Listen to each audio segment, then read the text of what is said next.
नमस्कार, हिमाचल समाचार में आपका स्वागत है। आज के मुख्य समाचार।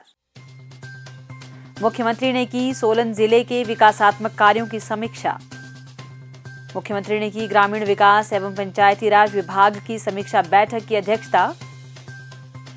मुख्यमंत्री ने कहा, ग्रामीण अर्थव्यवस्था की मजबूती के लिए ग्रामीण विकास एवं पंचायती राज विभाग अपनाएं डिजिटल कार्य प्रणाली। सरकारी चिकित्सा महाविद्यालयों के कॉमन कैडर से सुनिश्चित होगी बेहतर चिकित्सा शिक्षा और गुणवत्तापूर्ण स्वास्थ्य सेवाएं। मुख्यमंत्री ने कहा, प्रदेश सरकार स्वास्थ्य सेवाओं में सुधार और चिकित्सा शिक्षा को सुदृढ़ करने के लिए प्रतिबद्धता से कर रही है कार्य। और अब समाचार विस्तार से। मुख्यमंत्री ठाकुर सुखविंदर सिंह सुक्खू ने आज शिमला में अपने आधिकारिक निवास ओक ओवर में सोलन जिला के विधायकों के साथ बैठक की और जिला से संबंधित विभिन्न विकासात्मक कार्यों पर चर्चा की। मुख्यमंत्री ने विधायकों से हर विधानसभा क्षेत्र में चल रहे विकास कार्यों की विस्तृत जानकारी और फीडबैक ली। उन्होंने कहा कि जिला में निर्माणाधीन सभी परियोजनाओं को समयबद्ध पूर्ण करने के लिए जनप्रतिनिधियों को निरंतर प्रयास करने चाहिए। उन्होंने विधायकों से जिला की भावी योजनाओं पर भी विस्तार से चर्चा की। मुख्यमंत्री ने कहा कि नवीन परियोजनाओं में नवाचार को विशेष अधिमान दिया जाना चाहिए और उनकी परिकल्पना हरित राज्य दृष्टिकोण से की जानी चाहिए। ठाकुर सुखविंदर सिंह सुक्खू ने कहा कि प्रदेश सरकार द्वारा जन कल्याण व राज्य के समग्र विकास के लिए अनेक महत्वाकांक्षी योजनाएं कार्यान्वित की जा रही हैं। उन्होंने इन योजनाओं का लाभ अधिक से अधिक लोगों तक सुनिश्चित करने के लिए विधायकों से निरंतर सार्थक प्रयास करने को कहा। उन्होंने कहा कि सरकार ने ग्रामीण आर्थिकी को सुदृढ़ करने के लिए अनेक पहल की है। ग्रामीण क्षेत्रों में नवीन योजनाएं एवं कार्यक्रम कार्यान्वित किए जा रहे हैं। सरकार के इन प्रयासों को फलीभूत करने के लिए लोगों को योजनाओं का लाभ प्राप्त करने के लिए जागरूक किया जाना चाहिए। ठाकुर सुखविंदर सिंह सुक्खू ने कहा कि सोलन जिला का प्रदेश की आर्थिकी को सुदृढ़ बनाने में अहम योगदान है। प्रदेश सरकार सोलन जिला का सर्वांगीण विकास सुनिश्चित करने के लिए प्रतिबद्ध है। इस अवसर पर विधायकों ने अपने क्षेत्र से संबंधित विभिन्न विकासात्मक कार्यों की विस्तार से चर्चा की। मुख्यमंत्री ठाकुर सुखविंदर सिंह सुक्खू ने शनिवार को शिमला में ग्रामीण विकास एवं पंचायती राज विभाग की समीक्षा बैठक की अध्यक्षता करते हुए कहा कि प्रदेश सरकार ग्रामीण अर्थव्यवस्था के सुदृढ़ीकरण के लिए प्रतिबद्धता के साथ कार्य कर रही है। उन्होंने कहा कि इस प्रयास में विभाग की महत्वपूर्ण भूमिका है। उन्होंने विभाग को अपनी कार्यप्रणाली को डिजिटल बनाने के निर्देश दिए, जिससे आम लोगों तक निपुणता से सेवाओं तक पहुंच सुनिश्चित होगी।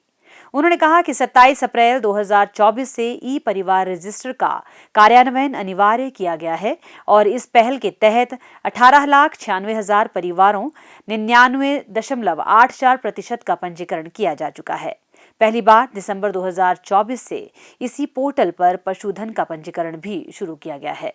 उन्होंने कहा कि लोगों की सुविधा के लिए वर्ष 2024-25 के दौरान ग्राम पंचायत भवनों में 780 कॉमन सर्विस सेंटर स्थापित किए गए हैं। इसके अतिरिक्त परिवार नकल, विवाह प्रमाण पत्र और बीपीएल प्रमाण पत्र जैसी सेवाएं अब ई परिवार पोर्टल और ई डिस्ट्रिक्ट पोर्टल के माध्यम से ऑनलाइन उपलब्ध है।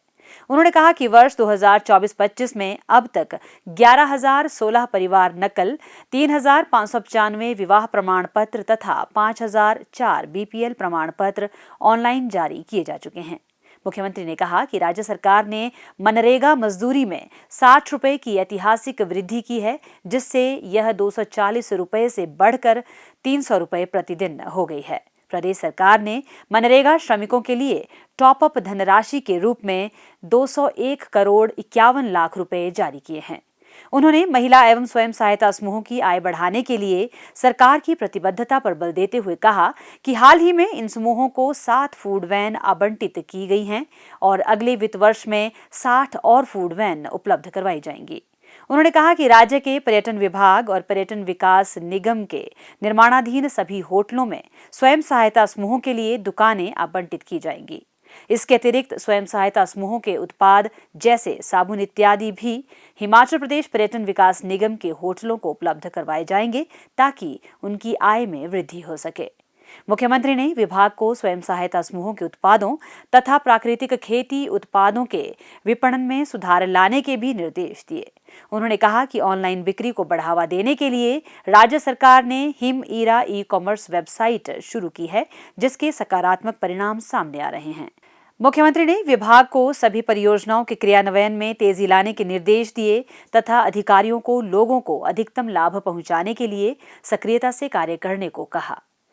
प्रदेश सरकार ने राज्य के सभी सरकारी चिकित्सा महाविद्यालयों और सुपर स्पेशलिटी संस्थानों में भविष्य की सभी संकाय नियुक्तियों के लिए एक कॉमन कैडर स्थापित करने का सैद्धांतिक रूप से निर्णय लिया है। इस व्यवस्था से समान, दक्ष, बेहतर चिकित्सा शिक्षा और स्वास्थ्य सेवाओं में गुणवत्ता सुनिश्चित होने में मदद मिलेगी। वर्तमान में कॉलेज विशिष्ट कैडर प्रणाली के अनुसार संकाय नियुक्तियां की जाती हैं, जिससे प्रशासनिक असमानता, सेवा शर्तों में असंगतता और विशेष रूप से नव स्थापित चिकित्सा महाविद्यालयों में संकाय की कमी को देखा गया है। इन चुनौतियों का समाधान करने के लिए कॉमन कैडर प्रणाली के माध्यम से संकाय की भर्ती के लिए एक समान प्रणाली, करियर प्रगति और अंतर संस्थागत स्थानांतरण के लिए एकीकृत संरचना स्थापित की जाएगी, जिससे संकाय प्रबंधन के लिए एक निष्पक्ष और पारदर्शी ढांचा सुनिश्चित होगा। इस पहल से सभी सरकारी चिकित्सा संस्थानों में सेवा शर्तों में सामंजस्य स्थापित करते हुए भर्ती प्रक्रियाओं, प्रशिक्षण कार्यक्रमों और करियर उन्नति के अवसरों के लिए मानक स्थापित होंगे। इससे संकाय के बेहतर उपयोग और संसाधनों को आवश्यकतानुसार कुशलतापूर्वक आवंटित करने में भी मदद मिलेगी। इस पहल का उद्देश्य करियर विकास में असमानताओं को दूर करके संकाय पदोन्नति के लिए योग्यता आधारित प्रणाली को बढ़ावा देकर चिकित्सा शिक्षा को मजबूत करना है। इसके अलावा स्वास्थ्य सेवाओं में गुणवत्ता बढ़ेगी, संस्थानों का बेहतर प्रबंधन सुनिश्चित होगा और मरीजों को बेहतर स्वास्थ्य देखभाल उपलब्ध होगी। मुख्यमंत्री ठाकुर सुखविंदर सिंह सुक्खू का कहना है कि प्रदेश सरकार स्वास्थ्य सेवाओं में सुधार और चिकित्सा शिक्षा को सुदृढ़ करने के लिए प्रतिबद्धता से कार्य कर रही है। उन्होंने कहा कि कॉमन कैडर की स्थापना से प्रदेश में चिकित्सा शिक्षा के क्षेत्र में उच्च मानक स्थापित होंगे और राज्य के लोगों को उत्कृष्ट चिकित्सा सेवाएं सुनिश्चित करने के लिए एक मजबूत प्रणाली विकसित होगी। हिमाचल समाचार देखने के लिए सब्सक्राइब करें यूट्यूब चैनल हिमाचल समाचार, लाइक करें Facebook page information and public relations department Himachal Pradesh और सीएमओ हिमाचल। फॉलो करें x@DPRHP और CMO हिमाचल। फॉलो करें इंस्टाग्राम @DIPR हिमाचल और CMO हिमाचल। विजिट करें वेबसाइट www.himachalpr.gov.in। इस अंक में इतना ही। कल फिर होगी मुलाकात। दीजिए इजाजत। नमस्कार।